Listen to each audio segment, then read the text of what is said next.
वर्णमाला के महत्वपूर्ण प्रश्नों के अंदर आपका पहला प्रश्न है, आयोग वाहक कहा जाता है। आपके ऑप्शन आपके सामने, ए अल्पप्राण, बी विसर्ग, सी महाप्राण और डी संयुक्त व्यंजन।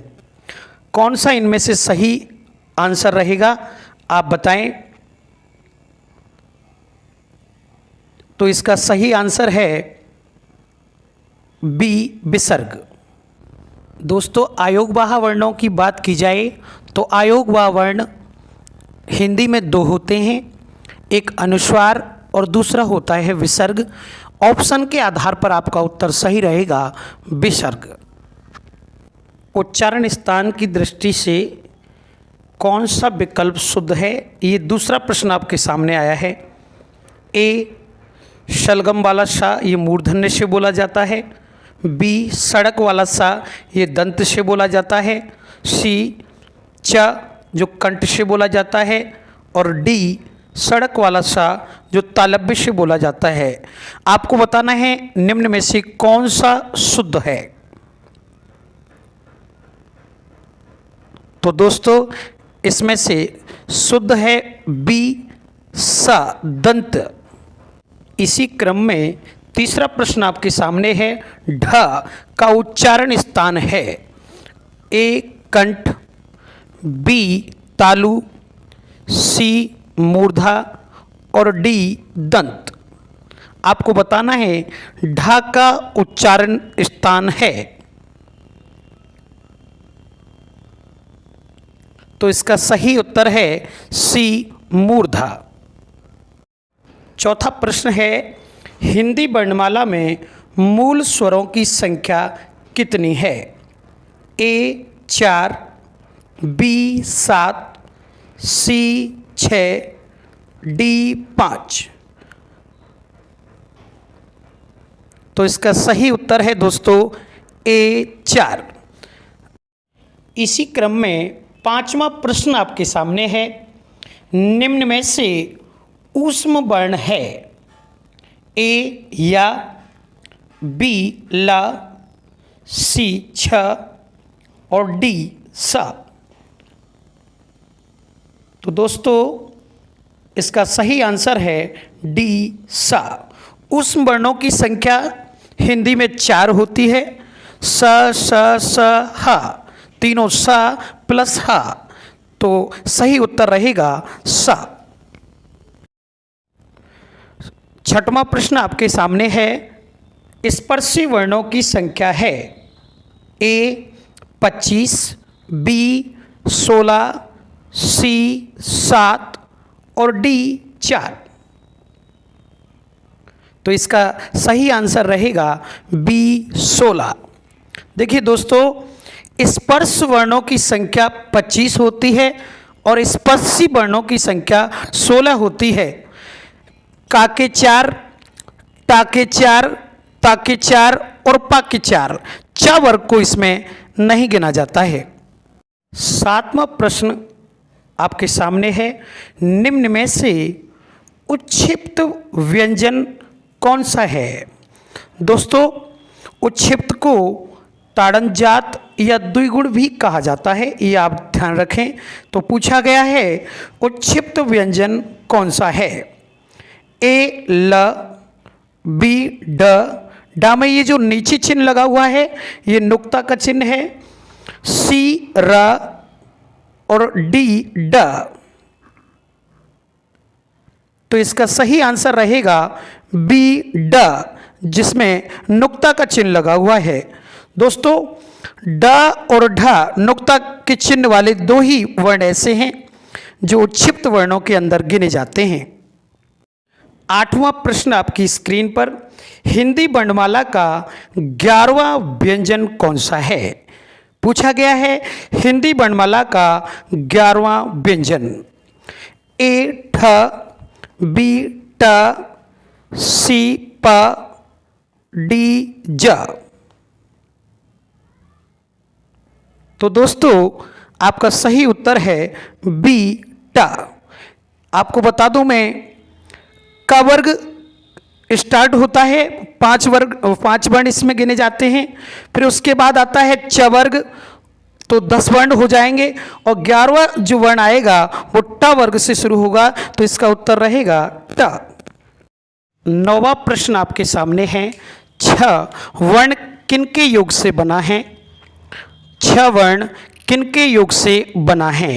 ए आधा का प्लस षटकोण वाला सा, बी आधा का प्लस आधा षटकोण वाला सा, सी का प्लस छ, डी आधा का प्लस सलगम वाला सा।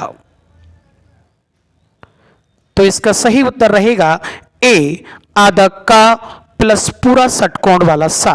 देखिए दोस्तों, इसमें आपको ट्रिक ध्यान रखनी है कि आगे का हमेशा संयुक्त वर्णों में, संयुक्त व्यंजनों में आगे का हमेशा आधा और पीछे का हमेशा पूरा रहेगा। 10वां प्रश्न आपके सामने है दोस्तों, निम्न में से विव्रत वर्ण है। निम्न में से विव्रत वर्ण जो है वो आपको बताना है। तो ऑप्शन आपके सामने है, ए छोटा अ, बी बड़ा आ, सी छोटी ई और डी बड़ी ई। तो आपका सही आंसर रहेगा बी बड़ा आ। दोस्तों अवगत करा दूं, एकमात्र विव्रत वर्ण जिसमें मुख की आकृति बड़े व्रत के समान हो जाती है वो है बड़ा आ। 11वां प्रश्न आपके सामने दोस्तों, निम्न में से सघोष वर्ण है। सघोष पूछे या केवल घोष पूछे एक ही बात है, ये आपको विशेष बात ध्यान रखनी है। ए क, बी च, सी ठ, डी घ। तो इसका सही उत्तर रहेगा दोस्तों, आपसे पूछा है सघोष, ध्यान रखना, तो इसका सही उत्तर है डी घ। आपको अवगत करा दूं दोस्तों, सघोष में जो है वो वर्ग का तीसरा, चौथा, पांचवा वर्ण, जबकि अघोष में वर्ग का पहला और दूसरा वर्ण सम्मिलित किया जाता है। हमसे पूछा है सघोष यानी वर्ग का तीसरा, चौथा, पांचवा वर्ण, इस हिसाब से हमारा डी जो है वो सही उत्तर रहेगा घ। 12वां प्रश्न आपके सामने दोस्तों, निम्न में से महाप्राण वर्ण है। पूछा गया है महाप्राण वर्ण, ए ख, बी क, सी य और डी त। तो आपका सही उत्तर रहेगा ए ख। महाप्राण के अंदर वर्ग का दूसरा, चौथा प्लस सा सा सा ह, जबकि अल्प प्राण के अंदर वर्ग का पहला, तीसरा, पांचवा वर्ण प्लस 11 स्वर य व र ल। 13वां प्रश्न दोस्तों आपके सामने है, द्वित्व व्यंजन जो है, द्वित्व व्यंजन का प्रयोग किस शब्द में नहीं हुआ है? आपको विशेष ध्यान रखना है, पूछा गया है नहीं हुआ है। तो ए आपका जो ऑप्शन है उसमें है सच्चा, बी कुत्ता, सी बलगा, डी बग्गा। तो इसका सही आंसर रहेगा सी बलगा। दोस्तों द्वित्व व्यंजन में जो वर्ण होता है उसका आधा वर्ण उसी के वर्ण में मिलता है, जबकि सी में ल जो है वो गा में आके मिला है, इसलिए निश्चित रूप से यह जो है आपका उत्तर रहेगा बलगा। दोस्तों 14वां प्रश्न आपके सामने लेकर आ रहा हूं, यदि आपका नीचे का ओष्ठ काट दिया जाए तो किस ध्वनि के उच्चारण में आपको कठिनाई महसूस होगी? ओष्ठ यानी नीचे का आपका होठ काट दिया जाए तो किस वर्ण के उच्चारण में आपको कठिनाई महसूस होगी? आपके उत्तर हैं ए ल, बी ब, सी ध और डी ख। तो इसका सही आंसर है दोस्तों बी ब। आपको अवगत करा दूं मैं कि जो पूरा पा वर्ग है प फ ब भ म, इन सभी का जो उच्चारण है वो ओष्ठ से होता है। तो इन सभी को बोलने में दिक्कत महसूस होगी अगर आपका नीचे का होठ काट दिया जाएगा, इसलिए आपका उत्तर ऑप्शन के हिसाब से रहेगा बी। मुख आकृति के आधार पर स्वरों के कितने भेद हैं? मुख आकृति के आधार पर बताना है, यानी मुख की आकृति बोलने में किस प्रकार की हो जाती है, कितने प्रकार की हो जाती है। ए 5, बी 4, सी 3, डी 2। तो आपका सही उत्तर रहेगा बी 4। दोस्तों, मुख आकृति के आधार पर स्वर जो हैं वो 4 प्रकार के हैं। नंबर 1 समृत, नंबर 2 अर्धसमृत, नंबर 3 विव्रत और नंबर 4 अर्धविव्रत। 16वां प्रश्न आपके सामने लेकर आ रहा हूँ। संयुक्त वर्णों को छोड़कर हिंदी में मूल वर्णों की संख्या कितनी है? संयुक्त वर्णों को छोड़कर मूल वर्णों की संख्या आपको बतानी है दोस्तों। ए 36, बी 44, सी 48 और डी 53। तो आपका सही उत्तर रहेगा बी 44। हिंदी वर्णमाला में यदि कुल वर्णों की संख्या दोस्तों पूछी जाए तो वो होती है 52, लेकिन इसमें पूछा गया है कि आपको बताना है मूल वर्ण, जिसमें 11 स्वर प्लस 33 व्यंजन बराबर 44 शामिल किए जाते हैं। 17वां क्वेश्चन आपके सामने है दोस्तों।